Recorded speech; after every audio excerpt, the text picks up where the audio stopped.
시시각각 변하는 총선의 중요 이슈와 현장 분위기를 전해드리는 선거 상황실입니다. 21대 국회의원 선거 이제 꼭 일주일 앞으로 다가왔습니다.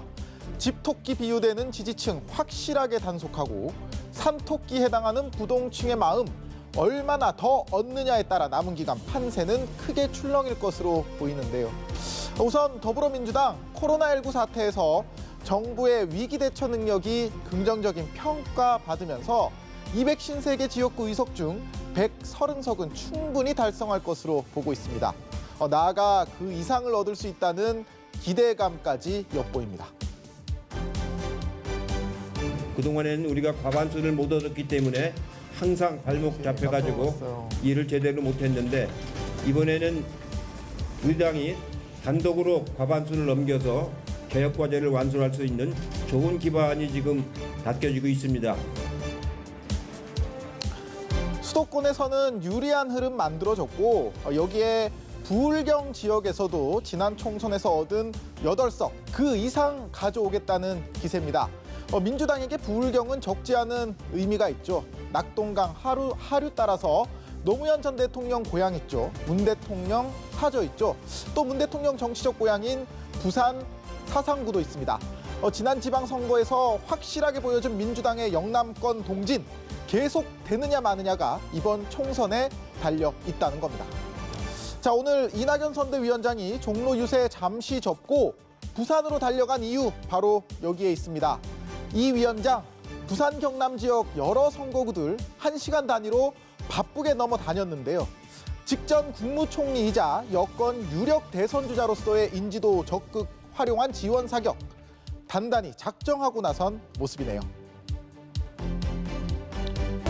신공항 문제를 포함해서 부산이 안고 있는 여러 현안, 부산 시민들의 수건을 정부와 함께 더불어민주당이 풀어나가려고 했습니다. 네, 미래통합당도 일단 지역구에서 130석 확보를 목표로 내걸고 있습니다. 텃밭인 대구, 경북, 석권하고 부산, 경남에서도 30석 이상 가져오겠다는 계획입니다. 다만 지역구 전체 절반에 가까운 의석 걸린 수도권이 통합당에게는 고민입니다. 자, 선거 막판까지 표심을 가늠하기 어려운 곳인데다 코로나19 사태로 통합당의 정권 심판론이 좀처럼 뜨지 않고 있습니다. 막말 발언 등의 돌발 악재 계속 나오고 있습니다. 하지만 통합당 이미 선거가 중반으로 접어든 만큼 정권 심판론 더욱 강하게 밀고 나가겠다는 의지 읽힙니다. 오늘도 조국 전 법무장관 카드 꺼내 들며 공세를 이어갔습니다. 여당은 맹목적으로 거수기 역할만 하는 그러한 정당이라고 하는 것을 국민의 뇌리 속에 심어주지 않았나 이렇게 생각합니다. 거기에 대표적인 것이 조국 장관 임명 사건입니다. 문재인 대통령의 리더십에 관하여 아주 엄청난 상처를 입지 않았나 생각합니다. 여러분들이 그동안 네, 김종인 위원장은 오늘 충청, 경기 유세에 이어갔습니다.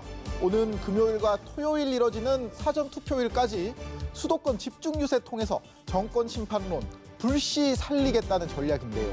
황교안 대표 역시 연일 종로 표심 잡기에 집중하고 있습니다. 국민들께서 문재인 정권의 폭정, 실정에 대해서 너무 잘 아십니다. 예측보다 훨씬 다른 결과가 나리라 국민들께서는 현명하십니다. 네, 선거법에 따라 내일부터는 여론조사 공표 금지됩니다. 남은 일주일 어떤 변화가 일어날지는 아무도 모른다는 거죠. 지지하는 후보가 어제 다르고 또 오늘 다른 게 부동층의 심리입니다. 그런데 이거 뒤집어 생각하면 이 당도 싫고 저 당도 싫다는 걸 수 있거든요. 이런 유권자의 생각 뒤집을 수 있는 기회, 이제 남은 시간은 일주일입니다. 지금까지 선거 상황실이었습니다.